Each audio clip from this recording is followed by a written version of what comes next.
निशा के दो बेटे थे, ऋषभ और सुनील। ऋषभ उसका सौतेला बेटा था। उषा हमेशा ही अपने सगे बेटे सुनील को ज्यादा प्यार करती थी। सुनील की शादी हो चुकी थी और ऋषभ की शादी भी निशा नाम की लड़की से हो जाती है। उषा सुनील की पत्नी कीर्ति को ज्यादा प्यार करती थी। एक दिन वो अपनी बहू कीर्ति के लिए साड़ी ले आई। ये लो बहू, तुम्हारे लिए साड़ी लाई हूँ। कल पड़ोस की शादी में जाना है ना, तुम यही पहन कर चलना। तभी वहाँ ऋषभ आ जाता है। अरे माँ, तुम निशा के लिए साड़ी नहीं लाई? वो भी तो कल शादी में जाएगी ना?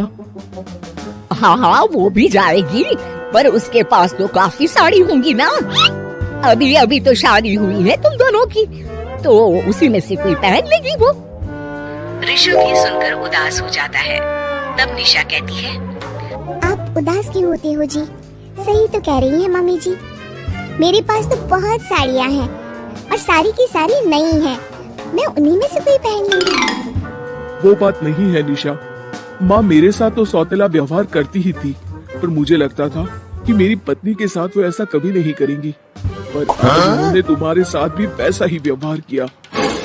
ऋषभ उदास होकर अपने कमरे में चला जाता है। ऋषभ को उदास देखकर निशा को अपनी सास पर बहुत गुस्सा आता है। एक दिन उषा सुनील को कुछ पैसे दे रही होती है। ले बेटा सुनील, ये कुछ पैसे रख ले और बहू को कहीं घुमा ले आ। जी मम्मी जी। सुनील वहाँ से चला जाता है। मम्मी जी, आपने इन्हें तो कभी पैसे नहीं दिए। ऐसा सौतेला व्यवहार आप क्यों करती हैं? बहू, ये किस तरह से बात कर रही हो तुम अपनी सास से? कोई ऐसे सवाल करता है क्या अपनी सासू से? सास, अरे जिस दिन से मैं इस घर में आई हूँ ना, आपने तो मुझे अपनी बहू माना ही नहीं। हमेशा कीर्ति भाभी के लिए ही सब कुछ लाती हैं। मुझे तो आज तक आपने कुछ दिया ही नहीं। क्या मैं जानती नहीं कि आप ऐसा क्यों करती हैं? देख निशा, तू अपना काम कर, समझी? मेरे से बहस करने की कोई जरूरत नहीं है। तभी वहाँ ऋषभ आ जाता है। निशा, माँ से ऐसे बात नहीं करते। तुम जाओ अपने कमरे में। हाँ हाँ, जा रही हूँ। मुझे भी इनसे बात करने का कोई शौक नहीं है। निशा अपने कमरे में चली जाती है और ऋषभ भी वहाँ आ जाता है। निशा, तुमने माँ से क्यों झगड़ा किया? क्योंकि आप तो कुछ कहते ही नहीं, बस चुपचाप सहते रहते हैं। किसी को तो आवाज उठानी होगी ना। कोई बात नहीं निशा, तुम गुस्सा मत करो, शांत हो जाओ। निशा रसोई में खाना बना रही होती है। तभी वहाँ कीर्ति आ जाती है।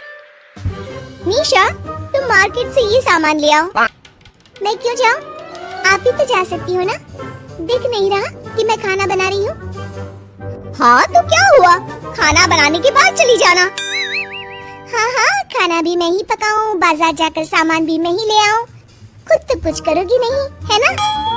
ओहो, जुबान तो देखो कैसे चल रही है। सुनो, तुम अभी आई हो इस घर में, तमीज में रहो, वरना सासू माँ से कहकर मायके भिजवा दूंगी तुम्हें। हाँ। ओह, हाथ लगा कर दिखाओ मुझे, देख लूंगी। बहुत मनमानी हो गई तुम दोनों की, समझी? निशा लिस्ट कीर्ति के ऊपर फेंक देती है। कीर्ति निशा को मारने आती है तो निशा उसका हाथ मोड़ देती है। मर गई रे, छोड़ मेरा हाथ। आज के बाद मुझसे कोई बदतमीजी की तो अच्छा नहीं होगा। कीर्ति रोते हुए अपने कमरे में चली जाती है। उस निशा चुड़ैल ने मेरा हाथ मोड़ दिया। मुझे नहीं रहना इस घर में। अरे कैसी बेकार की बातें कर रही हो? अरे निकालना ही है तो ऋषभ और निशा को निकालेंगे। नहीं, मुझे अलग घर चाहिए। कान खोलकर सुन लीजिए, हम दोनों इस घर से जल्द जाएंगे। आप नए घर का इंतजाम कीजिए बस। मैं इन दोनों के साथ ज्यादा नहीं रह सकती। हाँ, वैसे मैं भी कुछ दिनों से सोच रहा था। अच्छा हुआ तुमने कह दिया, मैं माँ को भी बता देता हूँ। माँ, वो क्या करेंगी तुम्हारे साथ जाकर? मैं चाहती हूँ कि तुम और मैं, बस हम दोनों ही कहीं शिफ्ट हो जाएं, इस सब झमेले से दूर। अरे पर माँ को यहाँ छोड़कर इस तरह से जाना ठीक नहीं रहेगा कीर्ति। वैसे वो तुम्हें कितना प्यार भी तो करती हैं। नाम का ख्याल रखती है, क्योंकि तुम सगे बेटे हो ना, इसलिए। तुम अगर सौतेले होते तो मेरे साथ भी ऐसे ही सलूक करती, जैसे अभी तुम्हारे सौतेले भाई और उसकी पत्नी से करती है। अरे पर फिर भी फिर भी कुछ भी नहीं। देखो, या तो हम दोनों इस घर से कहीं दूर जाएंगे या फिर मैं अपने मायके चली जाऊंगी। हाँ, बता देती हूँ। अच्छा बाबा, अच्छा ठीक है। सुनील अपनी माँ से बात करने आता है। माँ, मैं सोच रहा हूँ कि कीर्ति के साथ अलग घर में शिफ्ट हो जाऊँ। अरे वाह बेटा, ये तो बहुत अच्छा सोचा है तुमने। कब शिफ्ट होना है हमें? मैं भी पैकिंग कर लेती हूँ। अब नहीं माँ, मैं और कीर्ति ही जाएंगे बस। आप तो यहीं रहो, ये पुश्तैनी घर भी है ना आपका। अरे बेटा, तू तो मेरा सगा बेटा है, तू ही मेरे साथ ऐसा कर रहा है। मुझे अपने साथ ले जा बेटा। तभी वहाँ कीर्ति आ जाती है। अरे माँ, आपको पता भी है कि किराए के घर में कितना खर्चा होता है, और अगर आपको भी लेकर गए तो और खर्चा होगा।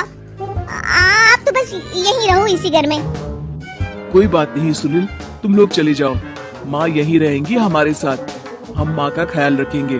तुम लोग अपनी गृहस्थी संभालो। निशा को ये देखकर बहुत खुशी होती है। वो मन ही मन सोचती है, अब आया ना ऊंट पहाड़ के नीचे। अब मम्मी जी को पता चलेगा। बड़ा सगा और सौतेला करती रहती थी। सगा बेटा तो जा रहा है छोड़कर, अब आएगी इन्हें अकल, और नहीं आई तो मैं अल्लाह कर रहूंगी। निशा अपनी सास को कैसे अपने सौतेले बेटे से मिलाएगी, जानने के लिए देखिए सौतेली माँ पार्ट 2।